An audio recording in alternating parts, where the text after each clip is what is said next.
must, in our view, be replaced with new, more ambitious targets to help us get back the biodiversity that we are losing and that this planet has lost. And I'm very pleased that the G7 summit today in Biarritz accepted those UK ideas, those proposals for biodiversity targets, for humanity to set targets to stop the reduction of habitats and species. And obviously we're going to follow up on that as well at the COP summit in the UK if we're lucky enough to get that, and I very much hope and believe that we will. There's one issue underpinning all that, which I believe holds the key to tackling so many global problems, and that is the vital importance of educating girls. And I'm very pleased that here at the G7, people, everybody, every delegation has supported the UK's campaign to give every girl in the world 12 years of quality education. And I've today announced funding to give 600,000 children in the world's most dangerous countries, where girls are twice as likely as boys to be out of school, the opportunity to go to school for the first time. We discussed Iran, and we are all agreed that Iran should never under any circumstances be allowed to get a nuclear weapon, and there's clearly an opportunity now to come back into compliance with the nuclear deal, the JCPOA, and to resume dialogue as well as to cease its disruptive behaviour in the region. We expressed collectively deep concern about what is happening in Hong Kong, and the G7 nations all want to support a stable and a prosperous Hong Kong, and we remain collectively committed to the one country, two systems framework. And I was pleased that that was reflected in the conclusions of the summit, which was, as I say, very productive indeed. If people can quarrel with summits and with world leaders coming together in this way for discussions about wide-ranging issues such as we have had, but I really think that if the leaders who have been gathered together at Biarritz over the last couple of days really follow through on these discussions and really mean what they say in the conclusions, I think it will make a real difference to the issues that people in our country care very deeply about. So thank you all very much for sticking with it.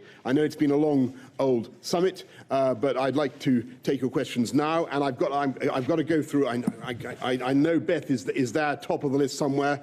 Wait, no, it's Vicky Young of the BBC. But we're going to come to you. Sorry, Vicky Young of the BBC, and then Beth.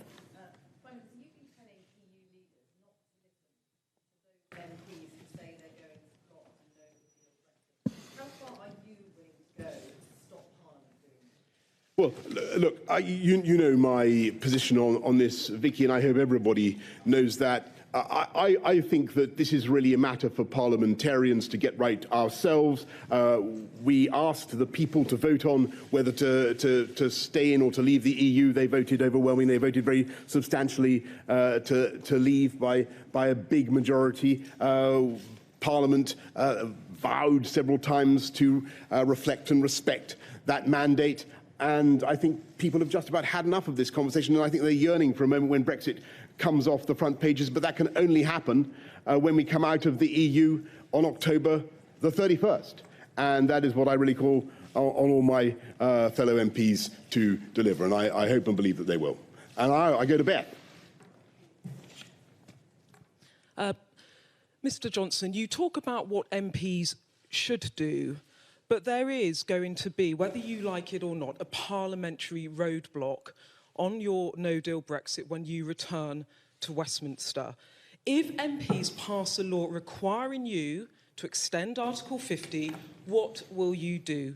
Will you suspend Parliament, or will you call an election? Well, Beth, I think really I'm just going to have to respectfully refer you back to the answer I gave to Vicky just now, which is that I think that it's the job of everybody in Parliament to get this thing done. I think it's what the people want. I also think, by the way, it's what our friends and partners on the other side of the Channel want. They want this thing done. They want it over. You talk to our friends, as I have done in the last few weeks, and they are very enthusiastic about getting on with the future. They regard Brexit now as an encumbrance, an old argument. They want to talk about the new partnership that we're going to build. They want to talk about ways in which we can work together, as I said, not just on trade, but on security, on defence, on all kinds of things. And I think it's time that we in the UK started to think about all the ways in which we can think of a post-Brexit Britain doing things differently and doing things better, taking the opportunities to boost investment in our in business and our industry, setting up free ports, doing free trade deals. There are big opportunities for this country. So I think we need a new way of thinking about it. But first of all, we've got to come out, as you know, on October the 31st. And yes, it's Robert Peston of ITV next. Prime Minister, a couple of quickies, if you'll indulge me. Just put a question to the US President Trump. And what President Trump said was he now thinks it highly likely that there'll be a no-deal Brexit. He's right, isn't he? I didn't hear him say. Did he say that? I didn't hear him say that. He said the EU is a tough negotiator, rather implying. Is that what he said? Can someone clarify this before we go any further? Is that what Don said? Corroborate what Trump just said? Okay. Anyway. Back him up. Come on, back him up. Anyway, look. He said something on those lines. He said exactly that. Okay. All right. Bloody hell. This is going to be an impossible clip to use. Never mind. Go on, sorry. The President said something about how the EU was a tough negotiator. I'm going to go back to the beginning. America's president implied just now that he thought there'd be a no-deal Brexit. Do you agree with that? Tomorrow, MPs are gathering in Westminster, MPs of all parties, to issue a declaration calling on you not to use the device of suspending Parliament to force through a no-deal Brexit. Why not simply give them that commitment that you won't suspend Parliament to achieve that aim? Thanks, Robert. And I think we're really sort of circling back over the same sort of ground here. I didn't hear the President say exactly that he thought it would be a no-deal Brexit. I think what I heard him say was that the EU are tough negotiators. That's true, but then so are the Americans, and so indeed are the Australians and the New Zealanders. Everybody's a tough negotiator. You're a pretty tough negotiator, I expect. So look, but that doesn't mean we won't do a deal, and we're working very hard to do that. It will be difficult. There's a substantial disagreement. But my job is to make our case, and you know what our case is, that the backstop is anti-democratic. It keeps the UK locked in the EU's customs arrangement. It keeps us locked in the legal order of the EU without any ability to influence those things. It's got to come out. It's got to change. I've made that point very, very clearly to our friends. I really think that point has now landed. So let's see where we get. And I hope that friends and colleagues in Parliament will be supportive of our efforts to get this thing done, to get rid of the old withdrawal agreement and do a much better deal. That's what we need to do. And I'm going to go to Steve Hawkes of The Sun. There he is. Prime Minister, sorry, just another quickie on Brexit. You're roughly 25 days away from this deadline to deliver a new alternative to the backstop. Can you give us, it seems as though there is some work taking place behind the scenes, that the chances of a deal are improving. You mentioned it yourself. What work is going to be happening now on this backstopectomy that you talk about? And if I can neatly segue into something we may all want to talk about, the cricket. Would you back calls for Ben Stokes to be knighted, and can you talk about his glorious innings? Yeah, well, look. First of all, I mean, on the backstopectomy, you've beautifully summed up the operation that we hope to be doing. That's the necessary procedure. It's a big job, but we think it can be done.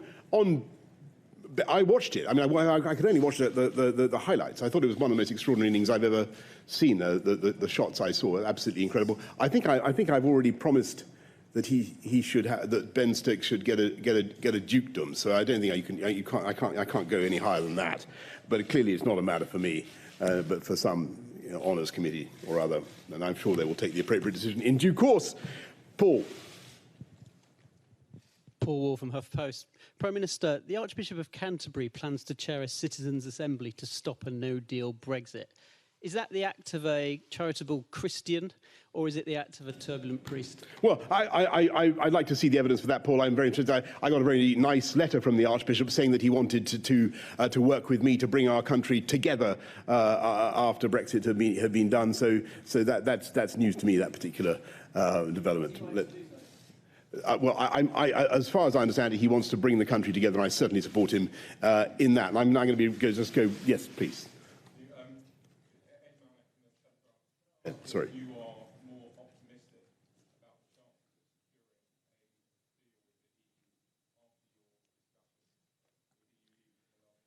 Yes, chances of securing I am marginally more optimistic, but remember that all statistical estimates that I give about the chances of a deal, whether they're expressed in odds of millions to one or getting closer or hotter or colder or whatever, they all depend exclusively on the willingness of our friends and partners to compromise on that crucial point and to get rid of the backstop and the current withdrawal agreement. Yes. Boris, Stephen. Cummings suggested last week that David Cameron and Theresa May were trusting that Theresa May would be the saviour and wrong. Sorry, I think you mean, in that sentence, I think you meant Angela Merkel. Yeah. Look, I think that our German friends and our French friends have certainly listened very carefully to what we have had to say, and I really repeat what I said to Ed. It all depends on how seriously they wish to get a deal. Yes. Yes. Sorry. Yes. The European Commission made clear today that if any of the £39 billion Brexit divorce bill is withheld, then that would be a way of keeping a trade deal with the EU. Would you be willing to sacrifice a trade deal in order to keep that money? Well, look, under any circumstances, if there is a no-deal outcome, then substantial sums will be available, very substantial sums will be available from the 39 billion for the UK to spend on our priorities, including managing that no-deal scenario. Yes. Hi, Prime Minister. You've had meetings with President Trump and President Morrison of Australia, who've both talked about a trade deal within the next year. Do you think there's a chance that they'll just offer you a quick deal that will rip off Britain? So say again, a quick deal? A quick trade deal with the US and Australia. Yeah, thank you. Look, I mean, all the questions have been extremely good, but that is also very good. We do not want to do as it were, a quick deal that doesn't really maximise the opportunities for the UK. Ours is an incredibly rich and diverse economy, very, very strong, particularly in services. I would rather have a comprehensive deal with the US rather than one that focused simply on goods and agri-foods that you might be able to do fast. There are big, big opportunities for us. I'm going to rattle through this. And yes. Oh, sorry.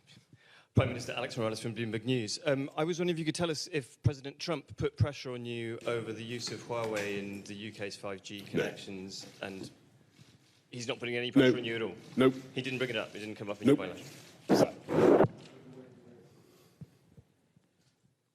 Hi, William James from Reuters. Prime Minister, you've talked about how the EU likes to do deals at the last minute. Are you prepared to take talks right up to October 31st, or is there a point before that where you have to just walk away? Well, I do think that the EU does tend to come to an agreement right at the end. That's what I've noticed in my own observation of Brussels negotiations. Clearly, for us, the walking away, as it were, would come at on October the 31st, when we would take steps to come out on the terms for which we will have by then made absolutely colossal and extensive and fantastic preparations, as you know. Yes. Thank you, Prime Minister. Ben Glaze, Daily Mirror. Do you have confidence in John Bercow as a Commons Speaker? I don't wish to get into. It's not the function of the Prime Minister to express confidence in the Speaker. But I hope that all parliamentarians will use their good offices to respect the will of the people and get Brexit done on October the 31st. Yes. Charlie Cooper from Politico. Why can't you make the simple pledge to not suspend Parliament over blocking no deal? Because to do so would surely be because I rely on dictatorial acts comparable to Charles I. Why can't you make that a simple pledge? Well, because I rely on parliamentarians to do the right thing and to honour the pledge that they made to the people of this country. Yes. Nigel Morris from The Eye. What do you make of Jeremy Corbyn's suggestion that he should be installed as the caretaker Prime Minister for temporary administration? Well, one of my missions in life is to my many missions in life is to protect the people of this country from the appalling consequences of a Labour government. And it is clear from what Jeremy Corbyn is now saying that not only, if he were in power, would he put up taxes on virtually everything from income to pensions to inheritance to property, not only would he align himself with some of this country's most intractable and difficult foes, but he would also renege, reject, revoke the mandate of the people. And I cannot think of anything worse for democracy or for trust in politics. And I very much hope that that does not happen. And how many more do I have to go? Heather? Yes, sorry, I was going to come to you earlier. Would you like to take the opportunity to apologise to Philip Hammond, who felt his reputation was besmirched by briefings that disgruntled former ministers were responsible for the leaking of the Operation Yellowhammer documents? Well, I had no idea that Philip felt that any such thing had happened. And what can I say? Honi soit qui mal y pense. Yes. John Stevens from the Daily Mail. The EU has said it's willing to listen to your proposals on what can replace the Irish backstop. When are you going to present these to the EU in detail? Well, we're going to be having some discussions with our European friends, but clearly, as we've made plain over many weeks now, the so-called backstop, which I've explained again and again, has got to come out. How many more should I do? Well, yeah, I'll do two more. Yes. David Hughes from PA Media.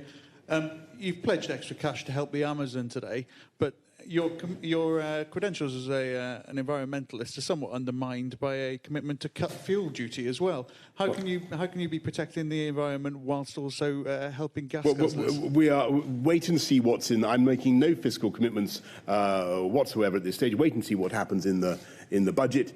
And I don't think my credentials as an environmentalist are absolutely unimpeachable when you consider the massive reductions that we had both in CO2 and other forms of pollution when I was mayor. And that's the kind of approach that you're going to see from this administration, a very, very active environmentalist administration protecting habitat, protecting biodiversity, but reducing CO2 and reducing climate change emissions through technological progress, as our German friends would say, Vorsprung durch Technik. That's our approach. Thank you very much, everybody. Thank you.